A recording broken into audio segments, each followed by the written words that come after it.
I had always thought that, no matter what, my son Jamie would be there for me. I raised him on my own after his father passed away when he was just a boy. Every milestone, every hardship, every joyous occasion, I was there, watching him grow, offering him guidance, and now, at 55, I should have expected a quiet, peaceful future with him. But the reality of life and family is often more brutal than we expect.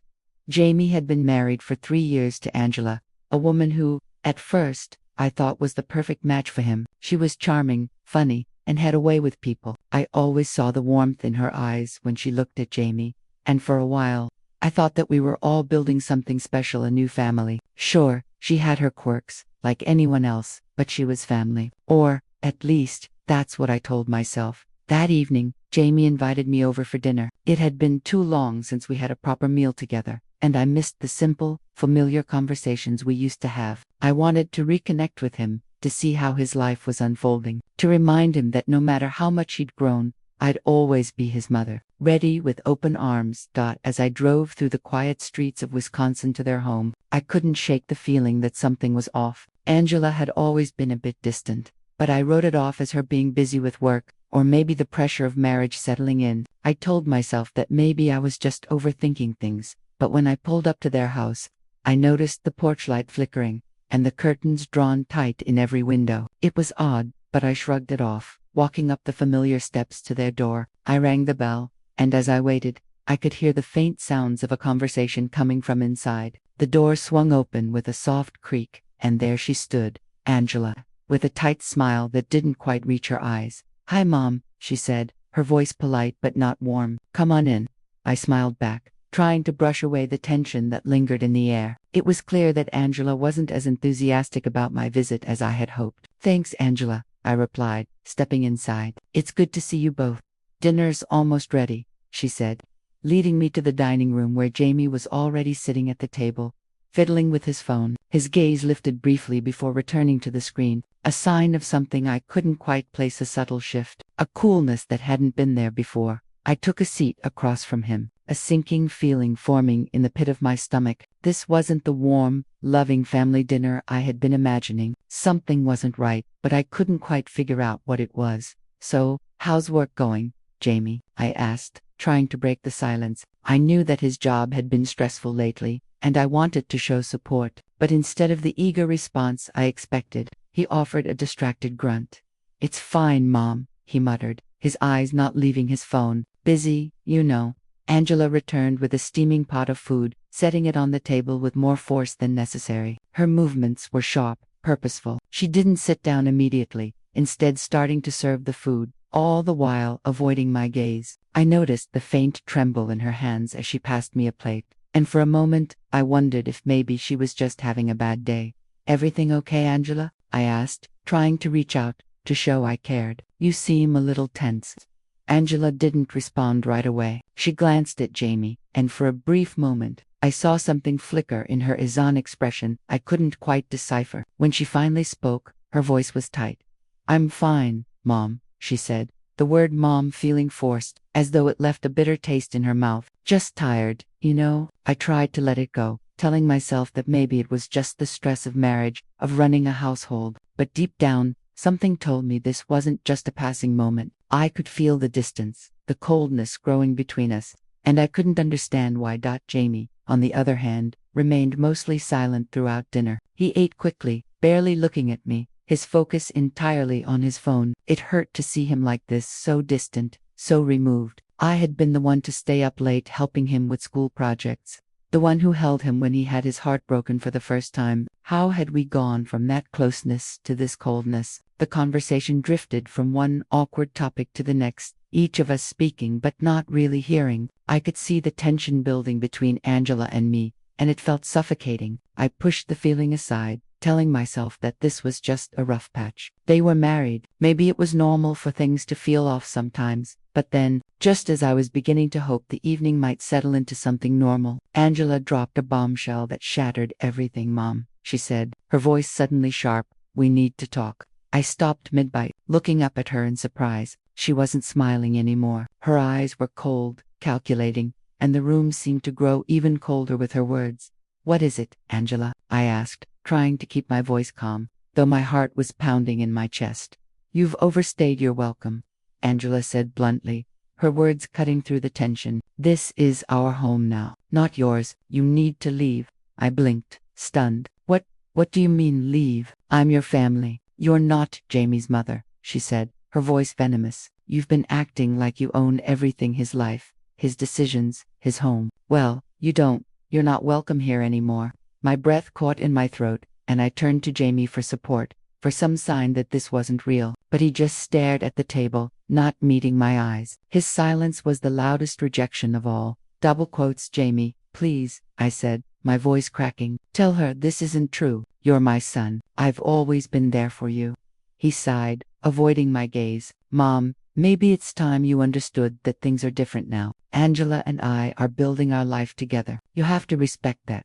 I stood up, the chair scraping loudly against the floor. "So, just like that, I'm not part of your life anymore." Angela crossed her arms and nodded. "Yes, exactly. I'm sorry, but it's for the best." Tears stung my eyes as I turned and walked toward the door, my heart heavy with betrayal. As I stepped out into the cold night air, I couldn't shake the feeling that I had just lost everything: my son, my family, my place in their world. I barely slept that night. The cold air outside the house had seeped into my bones, but it was the emptiness inside that kept me awake. I couldn't stop thinking about Angela's words, the cruelty in them, and how easily Jamie had let her cast me aside. The pain of that betrayal weighed heavier than anything I had ever felt. How could the woman I had welcomed into our family with open arms, who I had tried so hard to accept, turn on me so completely? I lay in bed, staring at the ceiling, the images of that dinner replaying over and over in my mind. Each time I heard Angela's voice, saw Jamie's indifferent face, it was like I was falling into a pit I couldn't crawl out of. What was happening? What had changed? There had to be more to this than just an offhand remark, a simple fight. I needed answers. I couldn't just let them walk away with everything. The next day, I decided to visit Jamie and Angela's house again. I didn't plan to just show up unannounced, but I knew I couldn't let things fester in silence. I had to confront this head. I dressed quickly, more out of habit than any real desire to face them, and headed out. When I arrived, I hesitated before knocking. I stood there for a moment, wondering if this was the right choice. Could I even go inside after everything that happened? But I reminded myself that I wasn't just going to be dismissed. I was Jamie's mother, and I deserved some answers. I rang the doorbell, my hand trembling. When the door opened, it wasn't Jamie who greeted me, it was Angela. Her face was still cold, but there was a small flicker of something, perhaps guilt, or maybe just a desire to avoid confrontation. But whatever it was, it didn't stop her from putting on a forced smile. "What do you want?" she asked, her tone sharp, but not without some degree of wariness. She must have known I wasn't here just for a chat. "I need to talk to Jamie," I said, trying to sound calm, though my voice betrayed me. "I'm not leaving until I get some answers." Angela crossed her arms, blocking the doorway slightly. "Jamie's busy," she said, her eyes narrowing, "and I don't think there's anything left to say." I could feel my patience starting to wear thin. "I'm not asking for a confrontation, Angela," I said, trying to keep my voice steady, though I was already feeling the heat rising in my chest. "I just want to know why you're doing this, why you're shutting me out of Jamie's life. We've always been close, and you've just come in here and destroyed that." For a moment, Angela didn't respond. She stood there, her eyes searching mine, as if weighing something. Then she sighed, her expression softening just a fraction. "Look, it's not as simple as you think. It's not just about you being shut out. It's about boundaries, about respect." "Respect," I echoed, confused. "What does that even mean? All I've ever done is try to support you too." "Support?" Angela scoffed, taking a step back, letting me inside. "You think support means controlling every little part of Jamie's life, making him feel like he's still a child? That's not support. It's suffocating."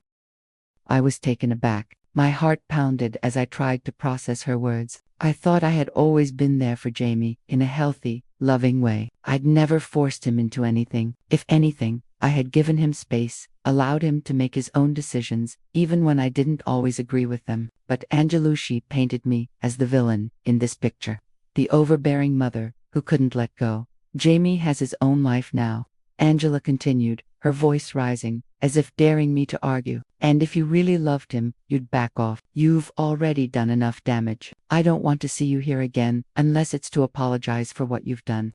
I felt a sting in my chest at her words. Was this how she saw me? Did Jamie feel the same way? I opened my mouth to speak, but before I could, I heard Jamie's voice from the other room. Angela, what's going on? He appeared in the doorway, looking between the two of us with an expression that was a mixture of confusion and irritation.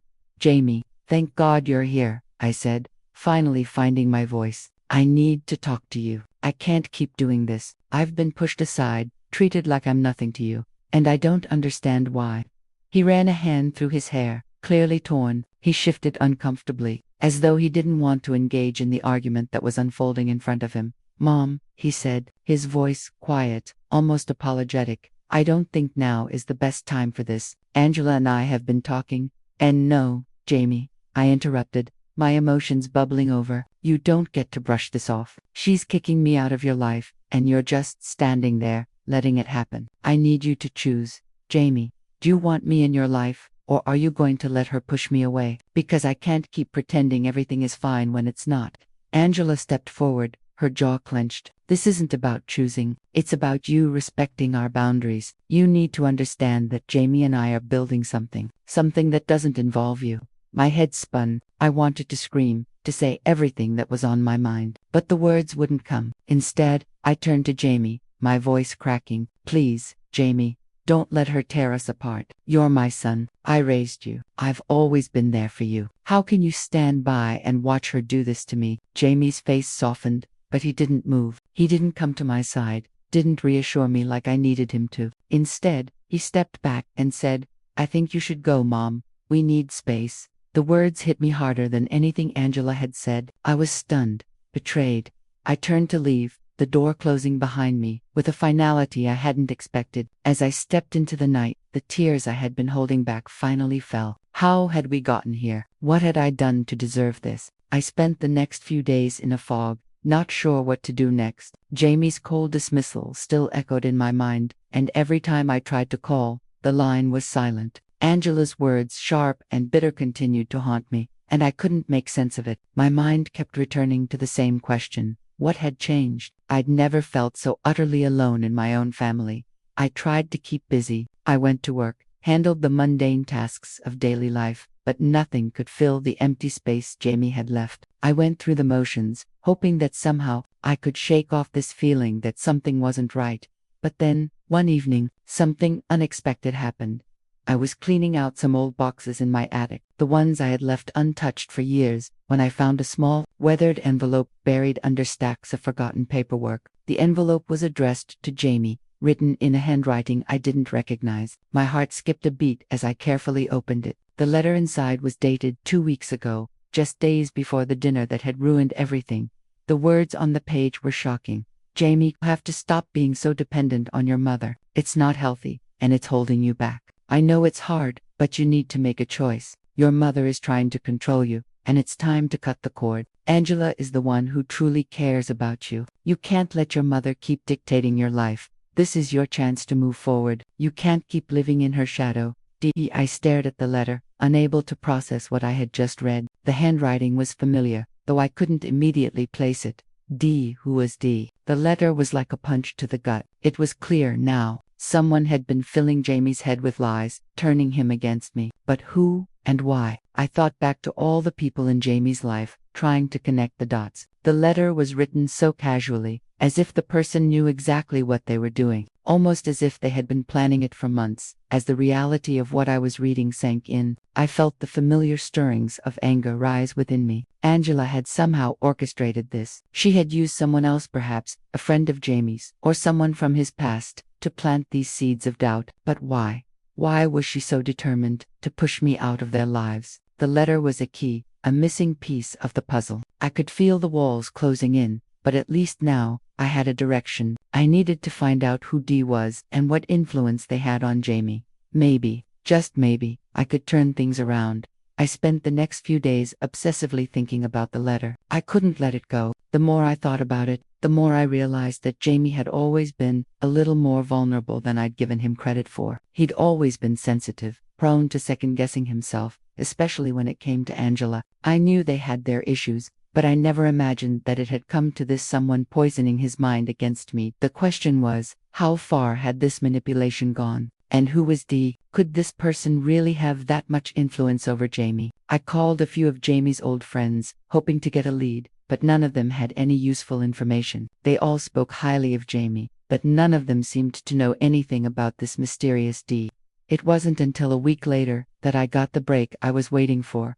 I was at the grocery store, picking up a few things when I ran into an old acquaintance of mine, a woman who had known Jamie since high school. She was one of those people who always seemed to be in the know, but I had never really paid much attention to her. We exchanged pleasantries and caught up for a few minutes, but then she said something that made my heart skip. "You know, Jamie's been acting weird lately," Sophie remarked, almost as if she hadn't meant to say it. "I don't know if you heard, but he's been hanging out with Derek a lot recently." My stomach dropped. Derek, of course. Derek had been one of Jamie's closest friends in high school before they had a falling out years ago. Derek had always been the rebellious type, the kind of person who loved stirring up trouble. I hadn't thought about him in years, but suddenly, the pieces started to fall into place. "Derek," I asked, trying to keep my voice steady, "why has he been hanging out with Jamie?" Sophie hesitated for a moment, looking around as if making sure no one was listening. "I don't know the details, but from what I've heard, Derek's been telling Jamie a lot of things. I think he's the one who's been encouraging him to distance himself from you." The blood rushed to my head. Of course. Derek had always been a master of manipulation, a smooth talker who knew how to get into people's heads. I had no idea why he was back in Jamie's life, but it was clear now that he had a hand in all of this. "So, Derek has been feeding Jamie all these ideas about me?" I asked, my voice barely above a whisper. Sophie nodded, her face serious. "I don't know the details, but I can tell you one thing. Jamie's been acting different. He's been listening to Derek more than ever." I thanked Sophie and quickly left the store, my mind racing. Derek was the key. He was the one who had been manipulating Jamie all along. But why? What did he have to gain from tearing apart my relationship with my son? I knew one thing for certain. I wasn't going to let Derek win. I was going to find out everything I could about him. And I was going to fix this, no matter how hard it was. I didn't waste any time. Once I had the information about Derek, I couldn't sit back any longer. He had somehow wormed his way back into Jamie's life, and now, he was poisoning everything that had once been good. Jamie wasn't a child anymore. He was a grown man, capable of making his own decisions. But someone was clearly preying on his vulnerabilities, and it was my responsibility to stop it. I spent the next few days tracking down Derek's whereabouts, piecing together the fragments of my past with him. I remembered how he used to be a troublemaker, always pushing boundaries, always looking for trouble. His friendship with Jamie had been a rocky one, full of ups and downs. But I never imagined that it would evolve into something like this. Whatever hold Derek had on my son, I was determined to break it. I found Derek at a local bar, the kind of place I never would have gone on my own, but it seemed like the perfect spot to confront him. When I walked in, I spotted him immediately, sitting at the bar with a beer in hand, chatting casually with a group of his friends. He hadn't changed much, still the same cocky grin, still the same air of someone who thought they could get away with anything. I took a deep breath and walked toward him. He didn't notice me at first, but when I stood directly in front of him, he looked up, his expression shifting from casual amusement to confusion. Well, if it isn't Jamie's mom," Derek said, leaning back in his seat, his eyes scanning me up and down. "What can I do for you?" "Cut the act, Derek," I said, my voice steady despite the anger bubbling just beneath the surface. "I know what you've been doing. I know you've been filling Jamie's head with lies about me. You've been poisoning our relationship, and I'm done letting it go." Derek's grin faded slightly, but he didn't look intimidated. Instead, he leaned forward, his eyes narrowing with amusement. "You think you know what's going on, huh? You think you've got it all figured out. I know you're behind this," I said, my words sharp. "I know you've been telling Jamie to cut me out of his life, and I want to know why. What do you gain from this? What are you trying to prove?" He chuckled, shaking his head as though I were a child. "Oh, it's not about me proving anything, honey. It's about Jamie finally waking up. You've been holding him back for years. He needs to stop relying on you so much." "That's not your call," I snapped, my patience running out. "I'm his mother. I've been there for him through everything, and you have no right to come in here and tear us apart." Derek's face hardened, and for the first time, I saw a flicker of something dangerous in his eyes. I'm not tearing anything apart. I'm just helping him see the truth. Maybe you should take a long look in the mirror, because the way you've been controlling Jamie, it's unhealthy. You don't even realize what you're doing, do you? I opened my mouth to respond, but the words caught in my throat. Derek's words were hitting too close to home. Was I suffocating Jamie? I never thought of myself as controlling. I always tried to give him space, let him make his own decisions. But was he right? Had I been holding on too tight? Jamie deserves better than this, Derek continued, his tone cold and dismissive. He deserves someone who will let him grow, not someone who's always holding him back. I felt the sting of his words, but I wasn't about to let him see how much they affected me. You're nothing but a manipulator, Derek, I said, my voice shaking with fury, and I'm going to make sure Jamie sees you for what you really are. Derek smirked, clearly enjoying the confrontation. You're welcome to try, but you're not going to change anything. Jamie's already made his choice. He's done with you. My heart sank as his words hit me like a slap in the face. Was he telling the truth? Had Jamie really made up his mind? I couldn't believe it. I refused to believe it. But before I could say anything else, Derek stood up, his friends starting to gather around him. Nice talking to you, but I've got better things to do, he said dismissively, brushing past me as if I were nothing more than an inconvenience. I stood there, staring after him, my chest tight with frustration and hurt. I had come here expecting answers, but instead, Derek had just confirmed everything I feared. Jamie was slipping further and further away from me, and I couldn't stop it. I left the bar, my head spinning, and headed back home, not knowing what to do next. I couldn't give up on Jamie, but I didn't know how to reach him anymore. I couldn't break Derek's hold on him by myself. The next day, I received a call that only added to the crushing weight on my chest. Jamie wanted to meet. I had spent the entire night pacing back and forth in my living room, the uncertainty gnawing at me. After my confrontation with Derek, I felt more lost than ever. I had come to the bar looking for answers, but all I found was more confusion. I needed to talk to Jamie, to hear from him directly, to see if I was just imagining this whole situation. But when I received his call the following morning, my heart sank into my stomach. Mom, Jamie's voice was quiet on the other end of the line, distant. Can we meet? I think we need to talk. I had spent the last few days trying to figure out the right words to say, rehearsing every possible conversation in my head. But when the moment came, I was at a loss. I wanted to make him understand, to fix everything that had gone so wrong. But a part of me already feared it was too late. I'll be there in an hour, I said, my voice trembling. I grabbed my coat and left the house, the cold winter air biting at my face as I drove to the cafe where we had arranged to meet. The place was warm and bustling, full of people chatting, the aroma of fresh coffee filling the air. But it felt like a strange contrast to the heaviness in my chest. I had always envisioned this conversation going differently, more like a family reunion, with healing, with understanding. Instead, it felt like I was walking into a battlefield. Jamie was already sitting at a table when I arrived. He looked older, somehow, like the last few days had aged him. He was staring into his coffee cup, his fingers nervously tapping the side of the mug. The sight of him, my son, the boy I had raised, brought an overwhelming rush of emotion, and my throat tightened as I sat down across from him. We sat in silence for a moment, both of us unsure how to begin.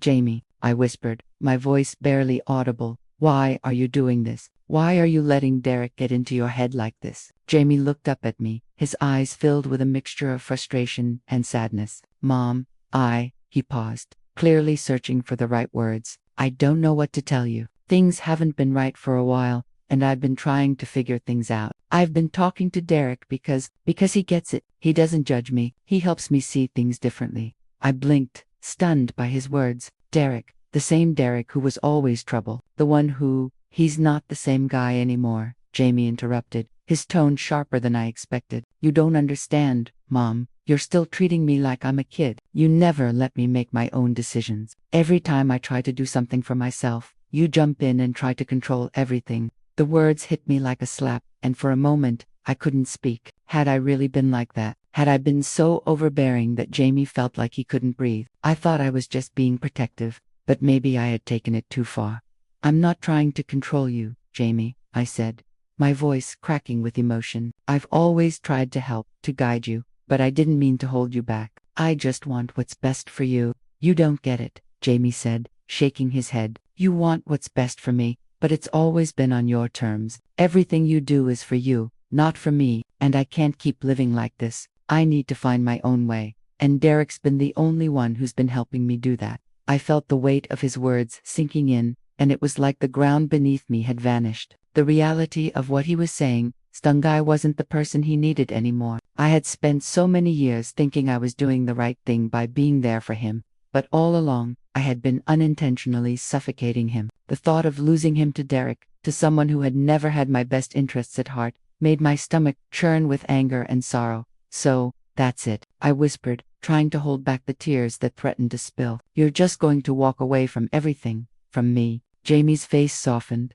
but there was no joy in it, only resignation. I don't want to lose you, Mom, but you need to understand that I can't keep living like this. I need to grow up. I need space. I need to be my own person. The pain in his voice was unbearable, and I could feel myself breaking inside. But I had to ask, why was he doing this? Why was he letting Derek pull him away from me, from everything he had known? Jamie, I said, my voice trembling. What about Derek? Do you really trust him? Do you think he has your best interests at heart? Jamie hesitated, his gaze flickering. For a moment, I thought I saw doubt in his eyes, but it quickly vanished. He's just a friend, Mom.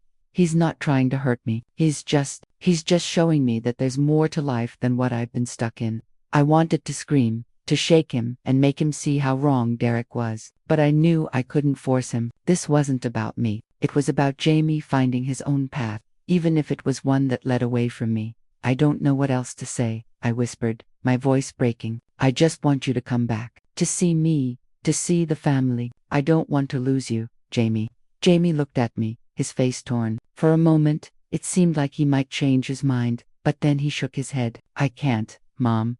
Not now. I need time, and I need to figure things out on my own. I stood up, my knees weak, and walked out of the cafe without another word. My heart was shattered, and I felt more isolated than ever before. I had tried to fix things, to hold on to the son I once knew, but in the end, Jamie had made his choice.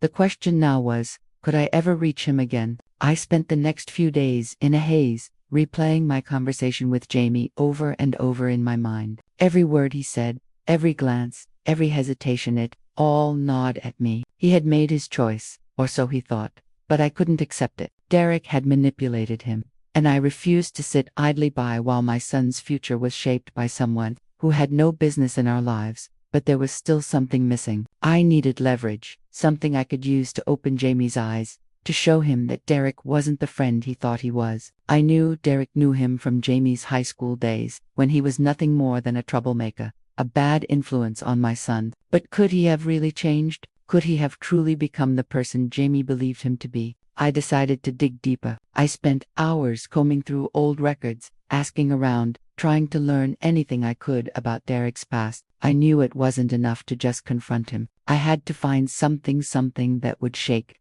Jamie to his core and make him question everything Derek had told him. Then, a breakthrough came.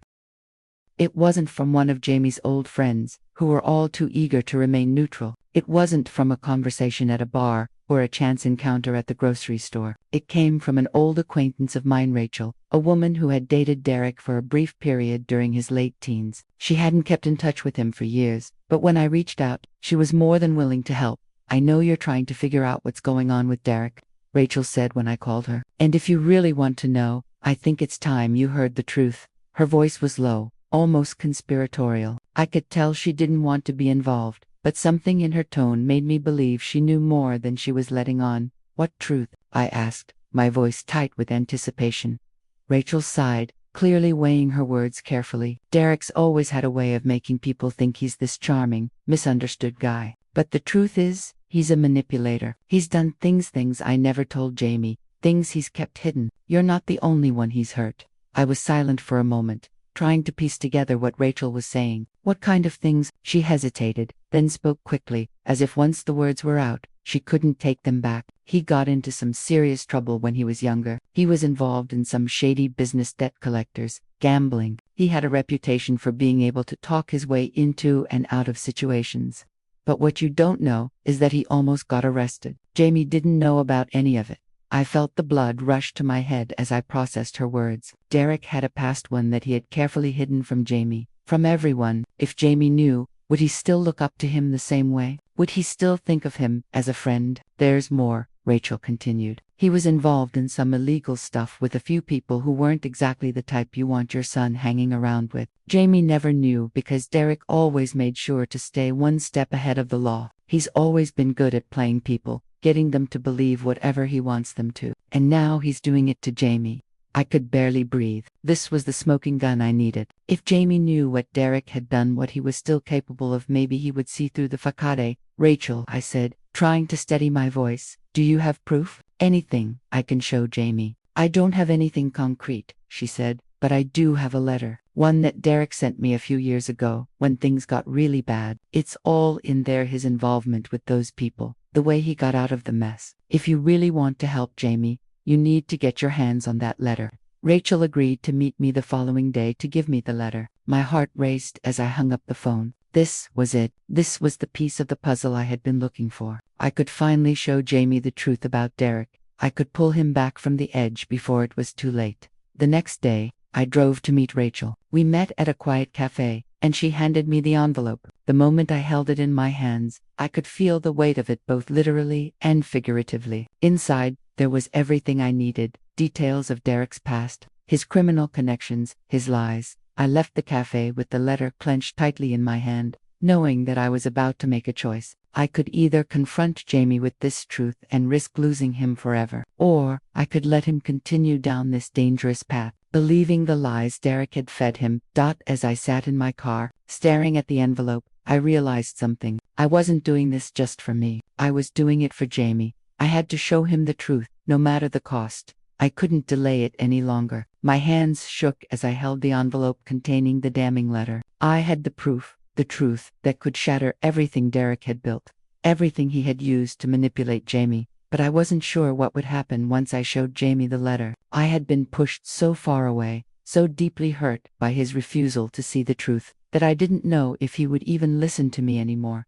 But there was no going back. Derek had already crossed the line. It was time for Jamie to know what kind of person his so-called friend truly was. I texted Jamie, asking him to meet me at the same cafe where we had spoken before. I knew he wouldn't be happy to see me, but I had to try one last time to make him understand. This wasn't about me. This was about his future, his well-being. If I couldn't get through to him now, I didn't know if I ever would. When I arrived at the cafe, Jamie was already there, sitting at a corner table, his eyes fixed on his phone. He didn't look up when I sat down across from him. I felt the heaviness between the walls that had built up, brick by brick, over the past few weeks. It was hard to even recognize him anymore, the son I had known, the one who once turned to me for comfort and advice. Jamie, I said, my voice soft but firm, I need you to listen to me. I've got something important to show you. He glanced up briefly, then looked back at his phone, clearly uninterested. Mom, I don't want to do this right now. I reached into my bag and placed the envelope on the table between us, sliding it toward him. His eyes flickered to it for a moment before he looked away again. I'm not here to argue, Jamie, I said, my voice breaking, but I can't let this go. This isn't just about you and me anymore. It's about Derek and the lies he's been feeding you. I need you to read this. Jamie's expression hardened, and he picked up the envelope reluctantly, as if he was humoring me. But I could see the tension in his shoulders, the way he clenched his fists under the table. He was angry, hurt, defensive. He wasn't ready for the truth, and I knew it. But I had to make him face it. I don't want to hear about Derek, he muttered, but he opened the envelope anyway. He unfolded the letter and began to read. For a moment, the only sound in the cafe was the soft rustling of paper. My heart pounded in my chest as I watched him, waiting for his reaction. That as Jamie read, his face slowly began to change, his brow furrowed, his eyes narrowing as he scanned the words. He looked up at me, then back down at the letter, disbelief flashing in his eyes. What is this? He whispered, his voice barely audible. Where did you get this? From someone who knows Derek's past, I replied, my voice steady but filled with urgency. Rachel, someone who dated Derek when he was younger. She gave me this. It's the truth, Jamie. Derek has been hiding his past from you, manipulating you. He's been involved in things you don't know about. Jamie's hands trembled slightly as he held the letter, and for the first time in weeks, I saw something in his eyes, something I hadn't seen in a long time. Doubt. I don't know if I can believe this, he said, his voice strained. This doesn't sound like Derek. He's always been there for me. He's the one who's helped me see things clearly. He's using you, Jamie, I said, my voice growing more insistent. He's been feeding you lies, making you doubt everything that's important. You've been blinded by him, and you don't even see it. He's not your friend. He's been manipulating you for his own gain. Jamie stared at the letter again, his mind clearly racing. I could see the conflict within him, the struggle between the person he had thought Derek was and the person he was now realizing Derek really was. You're telling me Derek's involved in stuff that's illegal? He asked, his voice barely above a whisper. I nodded. Yes, Jamie. He's been in trouble before. He's been involved with people who only wanted to use him, and now he's doing the same thing to you. Jamie sat back in his chair, the letter still clutched in his hands, his face pale. He didn't say anything for a long time, and I could see him processing everything I had just told him. The silence between us was deafening. I don't know what to say, he finally muttered, his eyes filled with a mixture of confusion and hurt. I don't know if I can trust anyone anymore. You don't have to trust me, Jamie, I said, my voice breaking, but you deserve to know the truth. I'm your mother, and I've always been here for you. I just want you to see what's really going on. I don't want to lose you to someone who doesn't care about you. Jamie looked at me then, really looked at me. There was something in his gaze that made my heart ache. I don't know if I can fix this, he said, his voice raw. You don't have to fix it alone, I replied, my voice steady now, but you need to make a choice. You can either stay in Derek's world, or you can come back to the one where you're loved, where you're supported. I'm here, Jamie. I always will be. He closed his eyes for a moment, then stood up abruptly, the letter still in his hands. I need time, Mom, he said, his voice almost pleading. I need to think. I nodded, feeling the weight of his words. I'll be here when you're ready. He left without another word, leaving me behind in the cafe, unsure of what the future held. I had done what I could. The rest was up to him. The days after our conversation were some of the longest of my life. Jamie didn't reach out, and I didn't press him. I knew that he needed time to process everything, to digest the truth, and to figure out how to handle the mess Derek had created. My heart ached with the uncertainty of it all, but I couldn't let myself give up. Not on Jamie, not on the son I had raised, who had always been my world. I spent that time reflecting on everything that had led to this point. How had I gotten to a place where my relationship with Jamie had become so fractured? How had I let myself believe that I was doing the right thing by holding on so tightly? And how could I help Jamie see that it was Derek, not me, who had been the real problem? But I had to admit, I wasn't the only one who had made mistakes. Jamie had his own part to play in all of this. Derek had been able to manipulate him because Jamie had been searching for validation, for someone who wouldn't hold him back, someone who would make him feel powerful and in control. What Jamie didn't realize was that Derek wasn't doing this out of love or care. Derek was only interested in his own gain, and Jamie was a pawn in his game. I knew Jamie would have to come to that realization on his own. There was nothing more I could say to convince him. All I could do was wait for him to see the truth.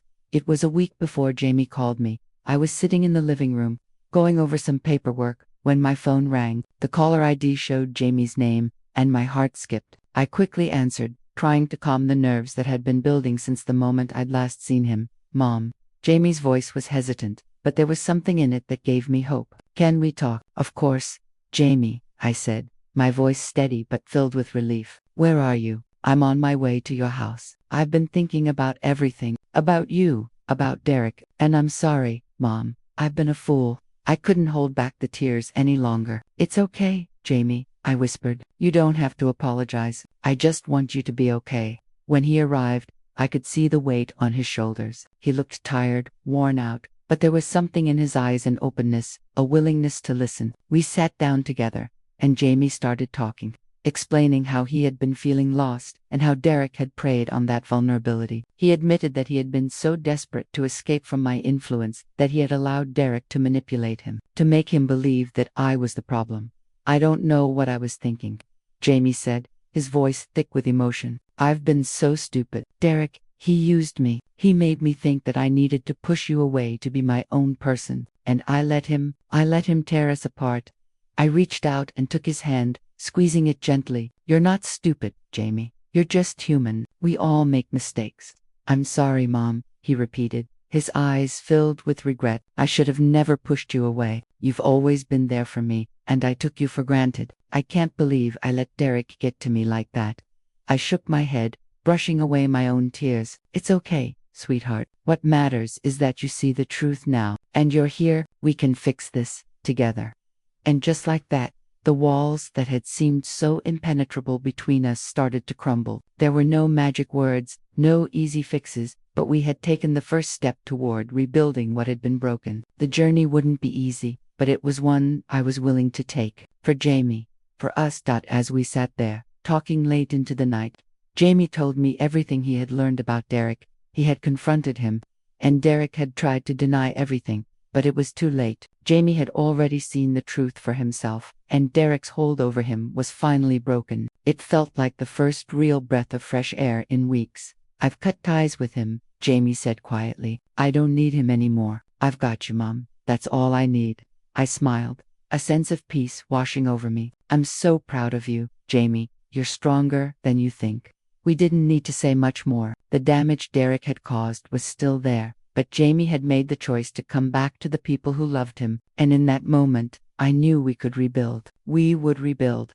The next few weeks were a blur of healing, of reconnecting, and of working through the hurt that had been caused. Jamie moved back into the home we had shared for years, and we slowly began to restore the sense of family we had lost. There were no quick fixes, no immediate answers, but there was something even more important. The trust that had been shattered was slowly being mended, one conversation at a time. And as for Derek, he eventually faded from our lives. I didn't need to take any more drastic steps. His own lies caught up with him in the end. The people he had tried to manipulate saw him for who he truly was. I didn't need revenge, just the peace of knowing that my son was no longer under his influence.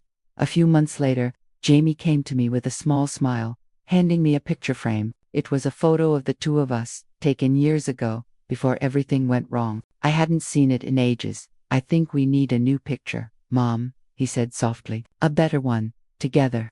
I looked at him, and for the first time in a long time, I felt a warmth I hadn't realized I was missing. I'd like that, I said, my voice thick with emotion. And in that moment, I realized that real family wasn't about perfection. It was about surviving the storm, coming out the other side stronger, and knowing that no matter what, love would always be the foundation. Author's note: this story is a reminder that even when family relationships break, they aren't always beyond repair. Trust and communication, though hard to rebuild, can restore even the most shattered bonds. While Derek's manipulation and betrayal left scars, Jamie's growth and strength allowed him to see the truth and reclaim his life. In the end, love and honesty won out, showing that it's never too late to make things right.